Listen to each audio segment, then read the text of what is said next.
Fuck me, it's been a while. How long has it been? A month? Christ. Maybe it was my amazing space expedition to the planet Zonput where I fought their evil dictator to free his legions of slaves, or maybe it's just because I'm really lazy. But it's a good thing I'm back now, right when the summer movie season's kicking in.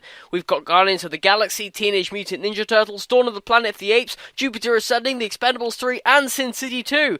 And notice how every single one of those films was either a sequel or an adaptation. Ah, Hollywood, never change. So with all these big releases, let's start with the first powerhouse franchise, Transformers: Age of Extinction. Oh, for fuck's sake, they're still making these! So with Shia LaBeouf out of the picture, we get a whole new cast of bland characters clogging up our screen so we can't see the Transformers. Leading the fray is one Mr. Mark Wahlberg, who after Pain and Gain seems to be Michael Bay's new go-to guy.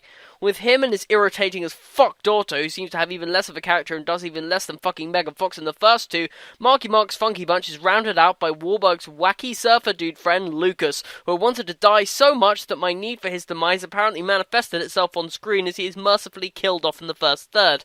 Don't worry though, as he's soon replaced with the daughter's Irish rally racer boyfriend, so we can have more air quotes hilarious dialogue between Wahlberg's protective father and him. The film, as always, seems to be far more concerned with these shit characters than the Transformers that are in the fucking title. It's not quite as bad as Godzilla's level of not showing the one thing we paid to see, but it's still pretty bad. After the Battle of Chicago in the third movie, the government cuts ties with the Autobots and proceeds to hunt them down in secret and brutally harvest them. Kelsey Grammer plays a fittingly loathsome villain who is in cahoots with Lockdown, a Transformer bounty hunter who, I guess, is also the villain. So we can take the Autobots to Stanley Tucci's research center so they can make their own Transformers, so now I guess he's the villain. But then the Transformer he was making turns out to be Galvatron, and anyone who's even remotely familiar with the series pretty much knows that's bad news, so now he's also the villain. So all in all, we've got 4 main villains running around, which makes the film more than a little crowded. And when I say crowded, I mean confusing as all hell. Optimus Prime is pretty much tangential to the story itself, with him mostly just bursting in to fix everything by punching it very hard. The Dinobots that were heavily featured in the advertising adds exactly 0 to the plot, and are simply there as fan service in the final battle. And while it may be awesome to see Optimus Prime riding a robot dinosaur into battle while holding a massive fuck-off sword, it's moments like these a movie should have focused on. And here's my main problem with Age of Extinction. It's fucking boring! I'm not asking to be challenged. I'm not above dumb fun. I'm not asking to be made to think. I'm asking to be goddamn entertained, and this does not do that. It's constant, non-stop noise and irritation and annoyance, culminating in a visually messy and confusing finale.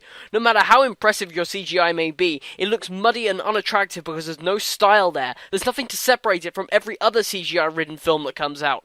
At 165 minutes, it's far too long and insubstantial, and it finishes off with a rushed ending that's got a shamelessly closure-free sequel hook at the end of it. With the amount of money this movie made, I wouldn't be surprised if more installments, but this is probably the most cynical film to come out this year. Okay, maybe the second most cynical film, but still, the biggest shame is that it wasn't always like this. The first one back in 2007 was genuinely fun and enjoyable, and it did the build-up of the Transformers very well. Fast forward to 2014, and Transformers is the poster child for boring Hollywood schlock that has nothing to offer, even on a base level. Who knows, maybe the next Transformers film will feature another 90s pop star. Think about it, you could have Fatboy Slim fight with Optimus Prime. Hey, or maybe the members of Real Big Fish could voice Autobots. It would at least be fun, which is more than I could say for this piece of shite! Transformers, more